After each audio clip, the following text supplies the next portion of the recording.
It's Lisa from YorkshireDales.co.uk and we are here at Corks and Cases in Masham, but we're specifically here because we've heard about a rather gorgeous gin called the Spirit of Masham.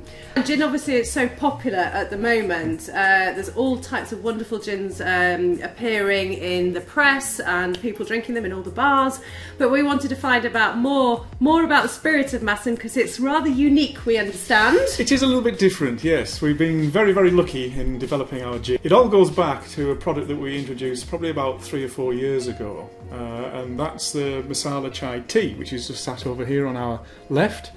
And that's a spiced tea, and that's made with 2 different Ceylon teas. They're both orange pekoe whole leaf teas. We actually blend those teas together to get the tea profile.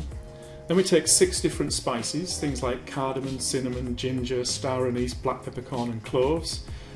We toast some of those ingredients, and that toasting actually releases the spices. Wow. And that allows the flavours to come out. We then blend that with the tea. And then finally, all of that's enrobed in Australian eucalyptus honey, which is quite unusual. And that actually makes a product in its own right, which is the masala chai tea, which is a nice spiced tea. And you can smell that. I can smell it. Well, you get all those lovely spicy flavours. We haven't got smell-o-vision yet. No, we've got to work on that one. And that product we launched some time ago, and it works very well. It goes out to some tea shops. We've got a really good following of people that enjoy the masala chai. We have a guy that comes in the shop who's a master distiller, and he also loves the masala chai. And one day back in August last year, he came in, bought his masala chai, a couple of bottles of wine. We were having a chat just like we are. Yeah. And he said on the way out, "Oh, by the way, I'm going to make a gin out of your masala chai because all the spices and flavour profiles in there will be great for the gin." So I handed him a catering pack and said, "Off you go. Off you go for it. Knock yourself out." So off he went. And 6 weeks later or so, he came back in the shop, to cut a very long story short, and said, "There's your masala chai gin. I've made it for you. I've had time to work on it and I'm quite pleased with it." So we took it.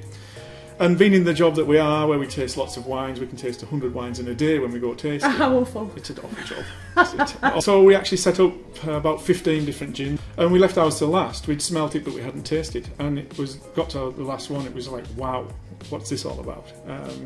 And the masala chai just really came through in the gin. Lovely, soft, delicate flavours. And it's not just about the masala chai, because you've also got all the other ingredients that would go into a gin. So you've got your junipers, you've got peels in there, you've got angelica, you've got coriander seeds, etc. We had to think about what Masham's all about. And Masham is synonymous with brewing, and not with masala chai. It's just our own little product. So that led us on to thinking about the next little bit, which is the hops that we introduced into the gin. And we came up with the hop that we've used, which is actually quite a citrus hop. Right. It goes into Black Sheep and Theakston's Best Bitter, and it also goes into the Old Peculiar.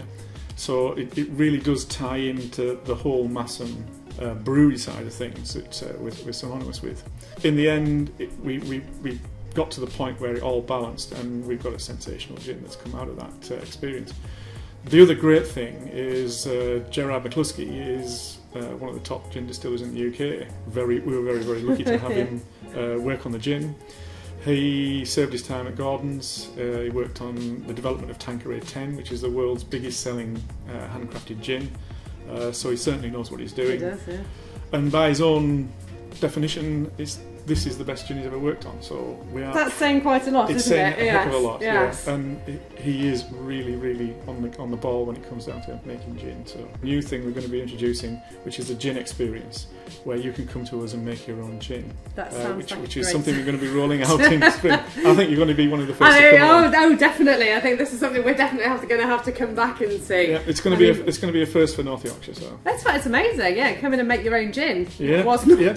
Well, essentially, what you'll do is you'll come along. You'll have a tour through the distillery. You'll see what we do and how we do it with our bigger stills, and from that, you'll produce a proper, full London dry gin.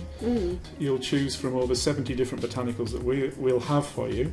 Everything from seaweed from the coast to heather in the hills. Wow. We'll have a flavour wheel with all spices on there and all sorts of different herbs and that you can use. So you can absolutely go nuts with it. We'll guide you through that process. Yes. What is it about gin? Because I mean, over the last couple of years or so, gin has really become, there's just all types of different. Why has that suddenly happened? The change in gin and why it's so popular, a lot of people think, oh, it's a bit of a trend or it's a fashion or something like that. It's just a blip. But it's actually a change in the law that's allowed this to happen. Is it? So right. Essentially, if you wind the clock back, gin goes back to Holland. Basically, in those days, different countries like ourselves and France would join up together to fight the Spanish, or the Spanish and the French would join together to fight the Dutch, and the Dutch and the English would fight somebody else. So on this particular occasion, the English and the Dutch were actually fighting against the Spanish. Okay. And at that point, the English guys thought the Dutch were being very brave. But what it was, they're actually getting loaded up on their Genevieve to go into battle. And that's where the word Dutch courage comes from. Oh, is it? So that's where that comes from. So these guys were full of Dutch courage. Gin. And a company called Sipsmiths actually challenged the government with regards to the restrictive practices of making gin. It was only the big guys, your Gordons, your Bombay Sapphires, your Plymouth Gins, etc., those kind of companies that actually could produce the volumes that were required by HMRC. So Sipsmith actually had a legal court case with the government, and the government lost. And that opened up the gates for people to start producing smaller batched, handcrafted gins. Yeah. I'll be honest with you, I have tried the Spirit of Masham, and I've never been a gin person. I was more vodka. But it's hard to explain. If I had I suppose a preconceived idea about gin. My gran used to drink it all the time, and she'd get a bit funny on it. The taste is, I know you said this to me before I tried it, and it's like, you taste it, it's like, wow. It is a wow. It's you don't expect it. It's not what you expect, but it's a really soft. But I don't know how rubbish the word. It's smooth. Yeah. And it's got all those lovely flavour characteristics, and that's going to be the beauty of the gin experience. Is you're going to create your own gin, and we won't know what you're going to come up with. It could be the next big thing. Somebody could produce the next big thing. You never know. Absolutely. Gosh, amazing. But you certainly need to try it. So if people do want to come to try this, which I strongly recommend, if you're a gin drinker, well, even if you're not. Because you'd be amazed the number of people that walked into the shop, and we're chatting about the wines, because we've got hundreds and hundreds of wines to choose from. And then they'll say, "Oh no, I don't like gin." Yeah, that's what I was like. Which is exactly how you say, "Oh no, I don't really like gin." Yeah. We always say, "Just give it a try, just see what you think." And almost to a person, they actually say, "Wow, what's that all about?" It's totally different. It's not what I was thinking. It's also a sipping gin, so you can actually just drink it over ice. So that's. As a straight gin, it really is nice. It is, yeah. No, I absolutely. I couldn't agree more. I'm a convert now. Thank you very much for your time today. Thank you. And strongly recommend you try this gin.